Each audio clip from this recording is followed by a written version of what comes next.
Hi guys, welcome back to the channel. Today I'm doing a Mac Jones film study breakdown on why he's had such a red hot start to the 2021 season. I'm going to be breaking down the different aspects of his game that's made him so successful this season. If you enjoy, make sure to like, subscribe, drop me a comment, let me know what you think about Mac, let me know what you think about the video. Let's get into it.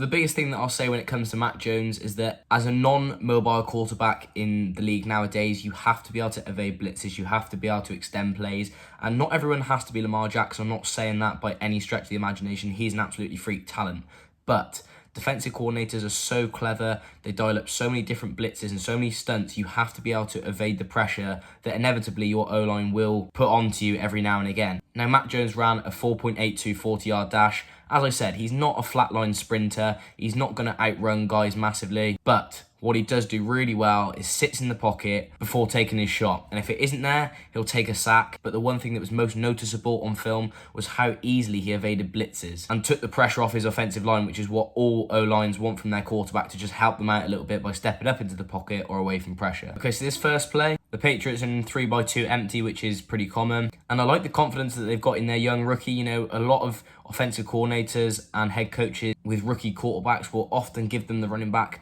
a lot of the time to give them that extra protection, to buy them a bit of extra time. But Bill Belichick and Josh McDaniels, they've got full trust in Mac Jones that he can deliver balls on time and he doesn't need that extra running back a lot of the time for protection. So all they're going to do on this play is run a flood concept to the boundary side, and the Cowboys are going to dial up 2 tech stunts from their overfront. So all that means is that their defensive tackles are going to try and penetrate the B gap, and both of the defensive ends are going to slant inside and end up in the A gap, and they both end up almost getting through. But Mac Jones has a free rusher coming around the outside as well, where the tight end's released into the flat. So he's really gutsy. He doesn't just stand in there and curl up in a ball and take the sack. He knows that he's got that rusher coming off the edge. He knows he's got pressure in front of him, but he still steps up into the pressure. And he's turned what's a really good stunt and defensive play from Dan Quinn and the Cowboys into evading the pressure, still getting a good ball off, moving the chains for the Patriots and keeping their offense moving. Okay, now this play, the Browns are clearly in cover 1 hole, and the Patriots are going to run another flood concept. So all of the routes are going to be going to this boundary side, and there's very clear pre-snap indicators for Mac Jones that they're in cover 1. All of the DBs are lined up over a receiver. There's 1 deep safety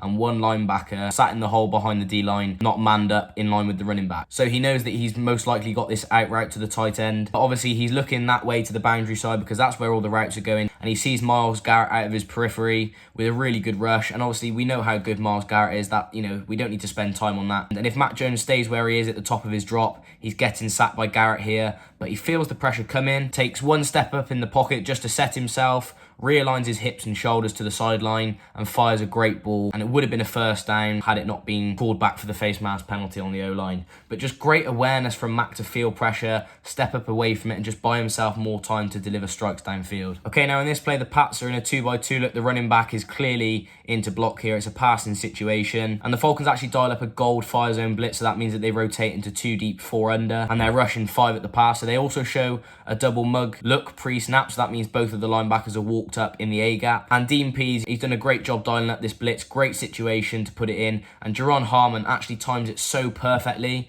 But Mac Jones, look at this guts from him, just stands in the pocket, waits, and as soon as he sees the shoulder of his receiver turn in, he delivers the strike low and away from where the defender's dropping into zone, and they're able to pick up the first down. You could not play this any better as a quarterback. He's bought his receiver all the time in the world to get into the right spot. He's hung in there. He even takes a huge shot from Harmon for his trebles, but he doesn't mind that. He takes a huge hit, picks out the receiver perfectly, and they move the chains. The offense keeps moving. Okay, so we've spoken about Mac Jones' ability to evade blitzes, buy his offense and wide receivers time. Now let's look at his actual throwing. So the touch pass and placement on his throw is what's made him really stand out so far in 2021. The touch that he places on these balls is really outstanding. It's something that we've seen in flashes before at Alabama, but obviously they're a predominantly RPO, so run pass option team, so it's very quick decisions for the quarterback whether to hand it off to the running back or hit a receiver quickly over the middle or into the flat somewhere. But the Patriots have really challenged him to keep his eyes up further downfield and in longer developing concepts. So this example is from against the Cleveland Browns, and the Patriots motion from doubles into a trips look, and essentially they're just trying to pick on this outside corner and the linebacker and just see if any of the defenders will make a mistake and not pass off a man early enough, and this is exactly what happens. So the number 1 receiver is going to run a streak. That cover 3 outside corner is going to run with him. The number 2 receiver is going to run a deep post. Now this defender probably carries the route too far instead of passing it off to the safety, which he should earlier, which opens up all this space towards the sideline for the tight end who's just been motioned across into the trips look, and Mac drops it perfectly in the bucket. You couldn't ask for a better placed ball. As soon as he sees a hip flip of the defender to carry that number 2 receiver's post, that's when he aligns himself to the sideline and commits to throwing that deep out to the tight end. And he's got to fit it over a linebacker dropping into coverage and a linebacker trailing just behind the tight end. So it is a tight window throw, one that he navigates really, really well. And it's a full arm's length catch for the tight end, so there's no chance of the defenders getting anywhere near it. Superb placement. Okay, now the next play that demonstrates this is the Chargers game. And this concept is designed to work really well against man and zone. So here the Chargers are actually in a cover 1. So you can see all of these DBs and linebackers are in man-to-man coverage, except for that deep safety. Bit of a miscommunication towards the bottom of the screen. Both of the defenders end up heading towards the tight end, and neither of them go towards Jonnu Smith until pretty late in the route. But it's this crossing route that's run so perfectly that gets open. For me, the post safety here in the middle of the field, he has to help out his DB a little bit more by holding inside leverage, because the DB who's in trail technique actually really nicely, he's not got a lot of separation, the wide receiver, but he's got outside leverage, so he wants that post safety over top to be a little bit towards the inside, so if he does break inside on a crosser like this, he's easily bracketed and it's not an easy throw for Mac Jones. And we're looking at the touch pass here, but you can still see how he evades the blitz and steps up into the pocket. Sees a guy coming off his blind side off the left. Not panic though, the left tackle does a really good job of just giving him a shove around Mac Jones, but he just takes one step into the pocket again, readjusts those hips and shoulders downfield and unleashes a deep ball to the deep cross. You could argue that you could have led him a bit more to the sideline potentially, but it's still a huge completion downfield, away from the defenders, away from the leverage that they hold, and all of a sudden the Patriots are in the red zone. Okay, and then this last play is going to come from doubles. It's a follow concept to the field side. So all that means is that the number 1 receiver to the field here is going to run a streak, and everyone else is going to run an in route at about 7 or 8 yards. And Mac Jones is really, really good at getting to the top of his drop, not wasting any time, and just getting the ball out. And that's very evident here. He reaches the top of his drop, takes one hitch, but then he doesn't take unnecessary hitches like some quarterbacks do, going from one place to another, keep shifting hips and feet. He keeps everything downfield so that he can go left or right depending on who gets open. Sees the tight end, gets a nice little bit of separation. He gets over that linebacker sitting in the hole and just puts enough finesse on it and enough touch on it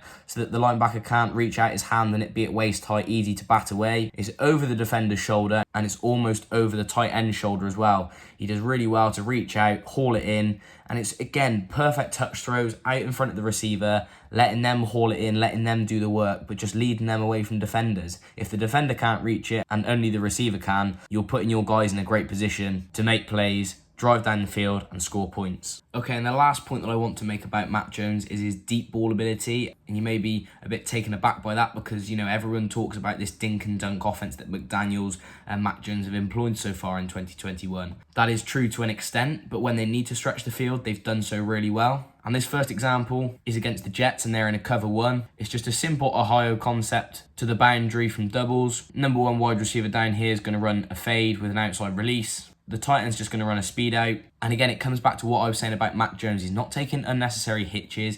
He's not taking unnecessary steps or time at the top of his drop to look at his options. He knows what's on the field. He just needs one look, and if he likes it, he's going to throw it. And you can see here, he peeks to the left. He can see that the DB's level with his receiver, but there's a huge cushion towards the sideline. He's in a 3-step drop, and he just releases. He doesn't even take a hitch this time. He literally gets to the top of his 3-step drop, turns his hips and his feet, aligns towards the sideline, and drops a lovely ball in the bucket for his wide receiver. Great placement. Again, this ball is going out of bounds without doubt if the receiver's not there. It's perfect placement. DB's not got a chance to make a play on the ball. And it stretched them out of the shadow of their own end zone and almost up to the halfway point of the field. This is just the last example I want to show you. Mac Jones is in the gun this time. This is a designed rail shot. You've got 2 vertical routes down the sideline on both sides. A crossing route from the slot and the tight end is going to block and then just release into the flat. Again, the Jets are in a cover 1. This time, a variation cover 1 wrap. That linebacker's going to drop out into a hole behind the D-line and try and rob anything over the middle. But Mac Jones's eyes are really good. He looks over the middle to start, sees that guy dropping into coverage, then peeks over to the left again, sees his receiver is in line with the DB, maybe has half a step on him, and he's got about 5 yards of cushion to work with towards the sideline. I think his arm strength's actually really underrated. When you look at where he throws this ball from, it's just behind the 35 in his own half, and the receiver catches the ball pretty much around the 10-yard line. You're talking you know, around a 55-yard throw in the air, and that is very, very impressive to drop it in the bucket that much when you're throwing it 55 yards. You know, you expect a little bit of variation left or right, and you know, for the receiver to have to work back towards the ball. By the time that the ball reaches the receiver, he's got a step on the DB, it's perfectly placed, and it's actually a touchdown off the deep rail shot from Mac Jones this time. But you know, I think it's unfair to say that he is only dink and dunk, because he's shown he has got that deep ball ability when required, and it's a great element to this Patriots offense. So you can clearly see Mac Jones has been a huge weapon for the Patriots offense in 2021. I can only see it getting better as they open up the playbook even more, because he's shown that he's really impressive and can master what they've got of the playbook so far. I think as McDaniels and as Mac Jones grow with confidence, you'll see more of these deep shots, stretching the defenses vertically even more. And that's when we're going to see Mac and the Patriots offense in its full form, because I think this is still very early days of this Patriots offense with Mac Jones in charge, and it's exciting to see where it's heading. So before I go, I'd like to say a massive thank you to MyBookie for sponsoring today's video. And I know a lot of you in my comment section are very, very passionate about how you feel about certain teams winning and certain teams covering spreads on each given week. And so MyBookie have got a Thanksgiving promotion that you're not going to want to miss. This year, Turkey Day at MyBookie gives you plenty of reasons to be thankful. Start with a $250 risk-free bet on Thursday afternoon when the Dallas Cowboys host the Las Vegas Raiders. Bet the spread between the Raiders and the Cowboys at MyBookie. When you win, you obviously win. And if you don't, MyBookie will refund you the $250. Simply put, you can't lose this bet, and that's what I call no risk, all gravy. Before you get your wager in, set yourself up for success by doubling your first deposit when using promo code TD4LC. That's promo code TD4LC to double your initial deposit all the way up to $1,000, so you won't need to break the wishbone to be the one to come out ahead. Feast risk-free on Turkey Day with MyBookie, and make sure to stick around for seconds as they gear up for what should be a fun Black Friday with tons of odds boosts that'll have your belly and your pockets full. Bet anything, anywhere, anytime with MyBookie. So thanks for making it to this stage of the video. I hope you've enjoyed. If you have, smash the like button, smash the subscribe button. Let me know in the comments what you thought of the video, what you think of Mac Jones going forward. Are the Patriots legit in 2021? Are they going to have a good season? Let me know. I'll see you in the next one.